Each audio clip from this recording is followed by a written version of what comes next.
This is the Lone Crater YouTube. We hope this video helps. In this video, I will explain how to replace an Acura MDX battery.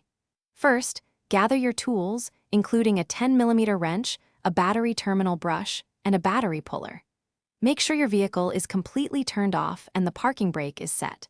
Always wear safety glasses and gloves to protect your hands and eyes from potential battery acid. This preparation ensures a safe and smooth replacement process. Next, locate your Acura MDX battery, typically found under the hood. Using your wrench, disconnect the negative terminal first.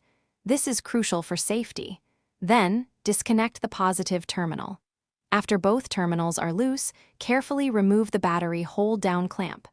This clamp secures the battery in place, so removing it allows you to lift the old battery out easily. With the terminals and hold-down removed, carefully lift the old battery out of the engine bay. Batteries can be heavy, so lift with your legs. Now, place your new battery into the tray, making sure it's seated correctly and stable. Reattach the battery hold-down clamp, tightening it securely to prevent any movement while driving. A stable battery is a safe battery. Finally, connect the positive terminal to the new battery first, then the negative terminal.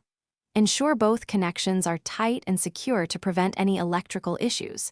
Give them a gentle tug to confirm. Remember to properly dispose of your old battery at a recycling center. For more great deals and to check out the Echo Dot smart speaker, see the link in the description below. Thanks for watching. Thanks for watching. Consider subscribing if we helped you.